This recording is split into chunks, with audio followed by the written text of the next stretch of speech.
दोस्तों, school bag के साथ एक लड़की आती है और दौड़कर नदी में छलांग लगा देती है।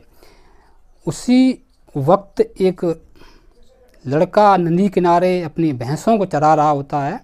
तो जैसे ही उसके कानों में नदी में किसी के कूदने की आवाज़ आती है, फ़ौरन वो लड़का उधर देखता है तो उसको कोई डूबता और उतराता नज़र आता है। फ़ौरन वो लड़का उस लड़की को बचाने के लिए नदी में कूद जाता है। बड़ी मशक्क़त करने के बाद जब लड़का उस लड़की को बैग सहित जिंदा नदी से बाहर निकाल लेता है तो लड़का सोचता है कि 18-20 साल की गोरी सुंदर लड़की, तो इसके मरने का कारण ज़रूर कोई प्रेम कहानी रही होगी। लेकिन लड़की जब थोड़ी होश में आती है तो लड़का उससे मरने का कारण पूछता है। लड़की कहती है, प्लीज़ मुझे छोड़ दो, मेरा इस दुनिया में कोई नहीं है और मैं अब जीना नहीं चाहती हूँ। मैं कुछ भी उल्टा सीधा काम नहीं करती हूँ, फिर भी मेरे घर वाले मुझ पर गंदा गंदा इल्ज़ाम लगाते हैं। मैंने 4 दिन से कुछ भी नहीं खाया है, लेकिन किसी को कोई फ़र्क नहीं पड़ता है। दोस्तों, इतना कहकर लड़की दोबारा नदी में कूदने की कोशिश करती है, लेकिन वो लड़का उस लड़की को पीछे से बाहों में इस तरीके से जकड़ लेता है कि लड़की लाख कोशिश करने के बाद में भी अपने आप को छुड़ा नहीं पाती है। थोड़ी देर में लड़का न जाने लड़की पर क्या जादू कर देता है कि लड़की अपने मरने का इरादा जो है बदल देती है। दोस्तों, बहुत ही दुख भरी कहानी है, बहुत ही इमोशनल कहानी है। आइए सुनते हैं पूरी कहानी इस वीडियो में। लेकिन आगे बढ़ने से पहले बस आपसे एक ही रिक्वेस्ट है, वीडियो को लाइक कर दीजिए और चैनल को भी सब्सक्राइब कर दें। मैं इसी तरीके की कहानियाँ आपके लिए लाता रहता हूँ। दोस्तों, उत्तर प्रदेश का एक ज़िला है सिद्धार्थनगर। सिद्धार्थनगर ज़िले में राप्ती नदी के किनारे एक गांव बसा हुआ है जिसका नाम है जखौरा। तो जखौरा गांव में ही रहने वाली एक लड़की पिंकी जब 12वीं की परीक्षा पास कर लेती है तो वो सोचती है कि आगे की पढ़ाई करूं। लेकिन दोस्तों, उसके घर वाले पढ़ाई करने के लिए मना कर रहे थे।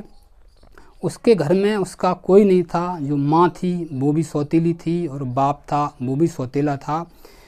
पिंकी की उम्र जब 6 साल की थी तभी पिंकी के पिता की मौत हो जाती है और पिंकी की माँ जो होती है वो दूसरी शादी कर लेती है। जब पिंकी की माँ दूसरी शादी कर लेती है तो धीरे धीरे कुछ वक्त और गुजरता है और जब पिंकी 10 साल की होती है तो पिंकी की माँ की भी मौत हो जाती है। फिर पिंकी अपने सौतेले बाप के साथ में रहने लगती है। दोस्तों, 2 साल के बाद पिंकी का जो सौतेला बाप होता है वो भी एक दूसरी शादी कर लेता है। तो अब इधर पिंकी की माँ भी सौतेली थी और पिंकी के जो पिताजी थे वो भी सौतेले थे। तो दोस्तों, सौतेला तो आखिर सौतेला ही होता है। वो सौतेले माँ बाप पिंकी से किसी प्रकार का कोई अपनापन नहीं दिखाते थे, कोई प्यार नहीं करते थे और पिंकी बड़ा अलगाव महसूस करती थी, अलग अलग रहती थी और सारा घर का काम भी करती थी। धीरे धीरे पिंकी को 8 साल बीत जाते हैं तो उसके जो माता पिता होते हैं सौतेले, उन सौतेले माँ बाप के 3 बच्चे हो जाते हैं।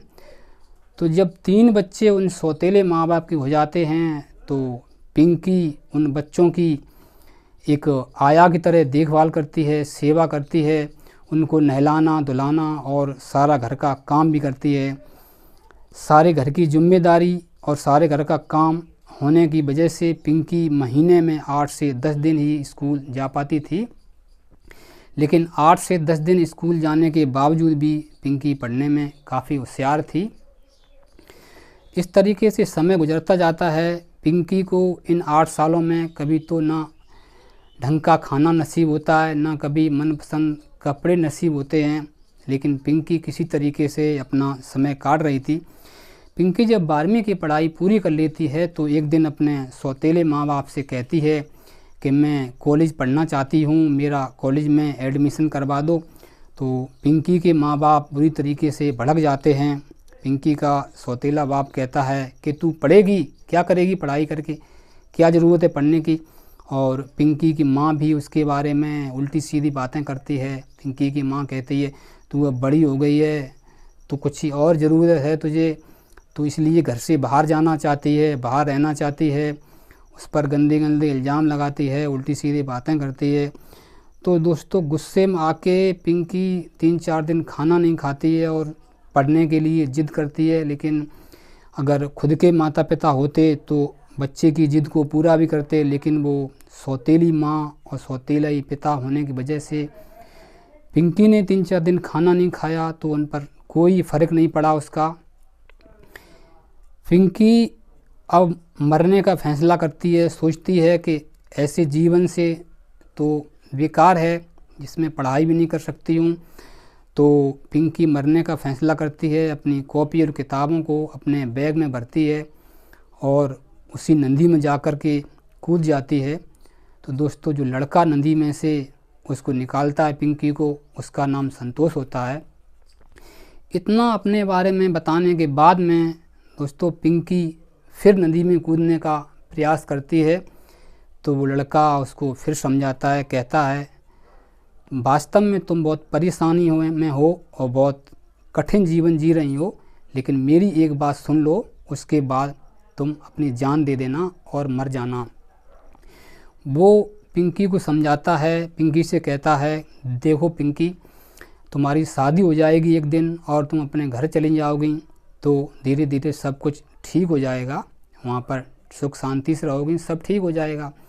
लेकिन पिंकी कहती है अभी तो एक एक दिन काटना मुश्किल हो रहा है, रोज़ गालियाँ मिलती हैं, रोज़ ताने सुनने के लिए मिलते हैं, मैं कैसे अपना जीवन जीऊँ। तो वो लड़का जो संतोष होता है वो पिंकी को समझाता है देखो इंसान का जीवन हमेशा दुखों से भरा हुआ होता है, जीवन में दुख ही दुख होते हैं।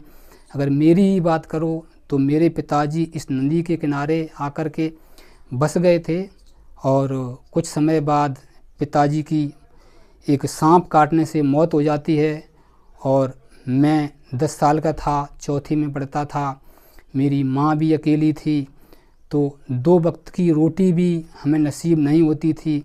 लेकिन हमारे पास उस समय एक भैंस थी, भैंस का दूध बेचकर हम गुजारा करते थे और 2 वक्त की रोटी खाते थे। इस तरीके से हम जीते रहे, अपना समय काटते रहे। तो अब मेरे पास 3 भैंसें हैं, हमने उम्मीद को नहीं छोड़ा, अब मेरे पास 3 भैंसें हैं और जो कुछ चल रहा है वो ठीक ठाक चल रहा है।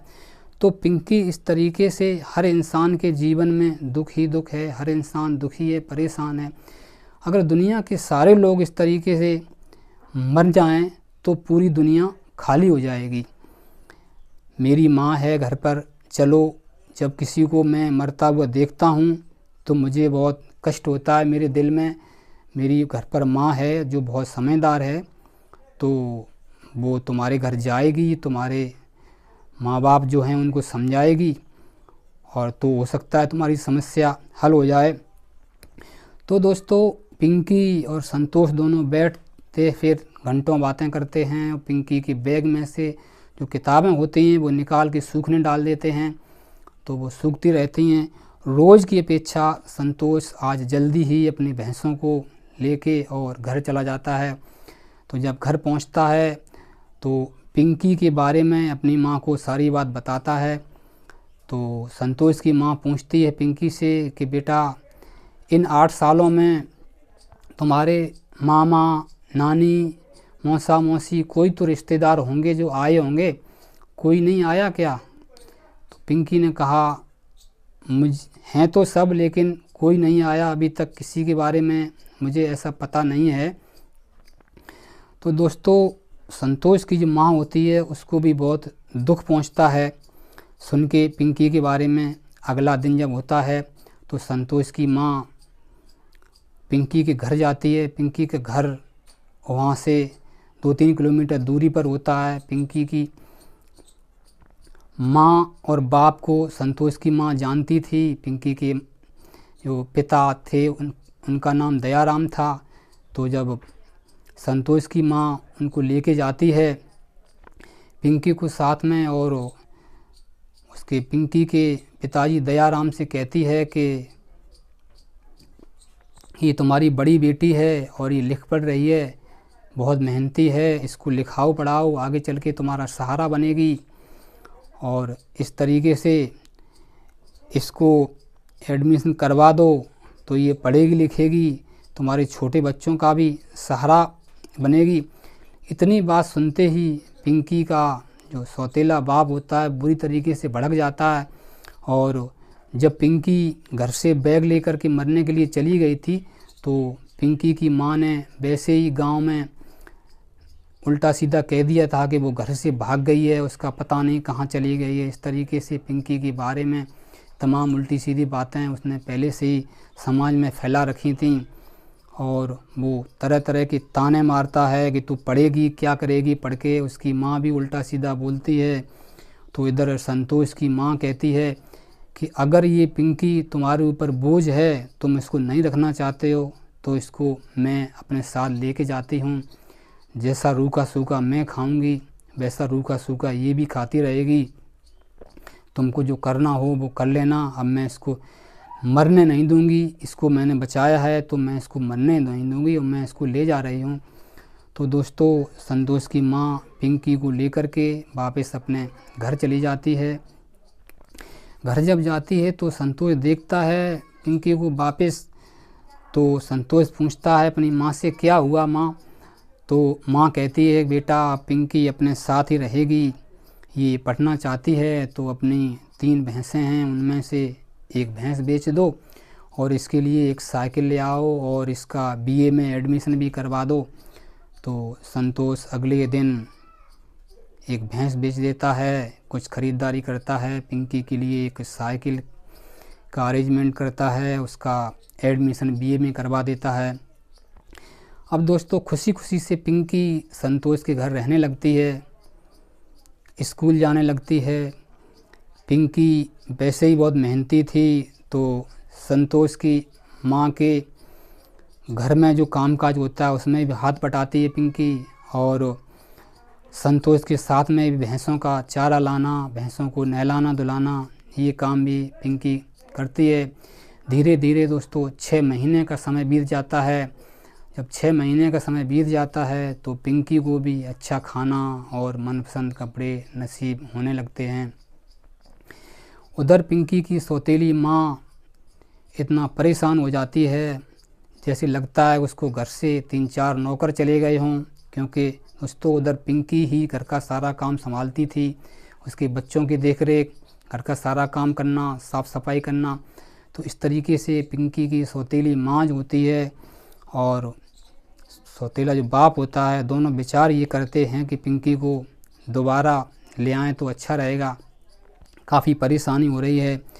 तो पिंकी का जो सौतेला बाप दयाराम होता है वो पुलिस चौकी पर चला जाता है और वहाँ से अगले दिन एक दरोगा जी को लेकर संतोष के घर पहुँचता है। साथ में पिंकी की माँ भी होती है। तो दरोगा जी पहुँचते ही संतोष को देखते हैं बाहर, उसको डांटने लगते हैं कि तुम एक लड़की का अपहरण करके लाए हो, तुमको जेल में डलवा देंगे, तुम्हारी हड्डी पसली तोड़ देंगे, ये है वो है, ये बहुत बड़ा जुर्म है। इस तरीके से जब संतोष से दरोगा जी कहते हैं तो संतोष की माँ भी अंदर से निकल के आती है। उधर दरोगा जी जो होते हैं वो उम्रदराज होते हैं। तो संतोष की माँ कहती है कि दरोगा जी तुम्हारे घर में भी बहू होगी, तुम्हारी खुद की पत्नी होगी, तुम उनको कहाँ रखते हो। तो दरोगा जी कहते हैं घर में रखते हूँ। तो संतोष की माँ कहती है तो मेरी भी ये बहू है और मैं भी घर में रख रही हूँ इसको। संतोष मेरा बेटा है, ये मेरी बहू है, 20 साल की इसकी उम्र है और 22-23 साल का मेरा बेटा है। तो तुरंत ही पिंकी की सौतेली माँ बोल पड़ती है, इसके न पैर में पायल है न मांग में सिंदूर है, ये ज़रूर इसके साथ में मुंह काला कर रही होगी। अब इस पर दरोगा जी गुस्से से कहते हैं कि इसको हमको पट्टी मत पढ़ाओ, हमको कानून मत सिखाओ, इसको अपने घर ले जाने आए हैं इसके माँ बाप, तो इसको जाने दो, इसको अगर रोकते हो तो अंजाम बहुत ही बुरा होगा। तो दोस्तों पिंकी को संतोष और संतोष की माँ जाने देते हैं। पिंकी की भी आँखों में आंसू होते हैं। पिंकी जा रही है अपने सौतेले माँ बाप के साथ में और संतोष और उनकी माँ दोनों कुछ कर नहीं पाते हैं, देखते रह जाते हैं और पिंकी चली जाती है। जब पिंकी अपने सौतेले माँ बाप के घर पहुँचती है तो उसको पिंकी की माँ और ज़्यादा प्रताड़ित करने लगती है, उल्टी सीधी कहना, ज़्यादा काम करवाना, हर तरीके से परेशान करना। तो इस तरीके से समय गुजरता जाता है। लेकिन उधर पिंकी जो थी इधर संतोष को और संतोष की माँ को बहुत याद कर रही थी। रात में भी अगर नींद खुल जाती थी तो पिंकी संतोष को और उसकी माँ को याद करती थी कि न जाने कैसी होंगी संतोष और संतोष की माँ। और इधर संतोष की माँ और संतोष का भी वही हाल था, वो भी पिंकी के बारे में हर वक्त सोचते रहते थे कि न जाने बेचारी पिंकी पर क्या गुजर रही होगी, कैसे होगी पिंकी। एक दिन संतोष की माँ संतोष से कहती है कि चलो बेटा पिंकी को लेके आते हैं। संतोष की माँ संतोष को लेके पिंकी को लेने के लिए जाते हैं। तो पिंकी के गांव जखौरा पहुंचते हैं। वहाँ का जो ग्राम प्रधान होता है उनसे पिंकी की माँ बोलती है, संतोष की माँ बोलती है, भाई साहब ये दयाराम जो है इस लड़की को रख रहा है, बहुत प्रताड़ित कर रहा है, बहुत परेशान कर रहा है। हम उसको लड़की को ले जाना चाहते हैं, लेने आए हैं। तो प्रधान जी कहते हैं कि पहले पिंकी से पूछ लेते हैं कि जाने के लिए पिंकी तैयार भी है कि नहीं है। तो पिंकी को बुलाते हैं अंदर से।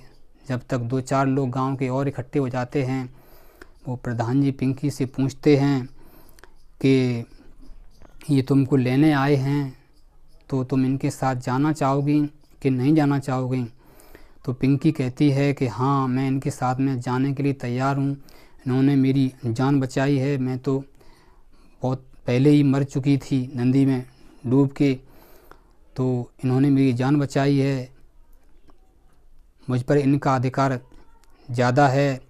तो प्रधान जी कहते हैं संतोष की माँ से कि देखो आप इनको इस तरीके से तो यहाँ से नहीं ले जा सकती हो, संतोष को इससे शादी करनी पड़ेगी तो इसको आप ले जा सकते हो यहाँ से। तो प्रधान जी संतोष को भी पूछते हैं और पिंकी से भी पूछते हैं शादी के बारे में। तो संतोष कहता है कि हाँ शादी कर लेंगे। लेकिन पिंकी से जब प्रधान जी पूछते हैं, कहते हैं कि तुम तो अभी बीए कर रही हो, आगे जाके एमए कर लोगी, फिर तुम कोई नौकरी करोगी, लेकिन संतोष तो बहुत कम पढ़ा लिखा है, इसके साथ रह लोगी कि नहीं रह लोगी।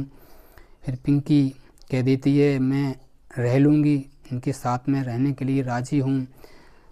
तब तक गांव के लोग कुछ और इकट्ठे हो जाते हैं और पास के ही एक मंदिर में जाके पिंकी की मांग में सिंदूर संतोष भर देता है और दोनों की शादी होने लगती है। पंडित जी वहाँ के जो हैं शादी करवाते हैं। इतने में जो दयाराम होता है पिंकी का सौतेला बाप, वो पुलिस के लिए फ़ोन कर देता है। तो वही दरोगा जी आ जाते हैं। दरोगा जी कहते हैं प्रधान जी से, प्रधान जी ये क्या हो रहा है। तो प्रधान जी कहते हैं शादी हो रही है और क्या हो रहा है। तो प्रधान जी कहते हैं तुम यहाँ क्या लेने आए हो।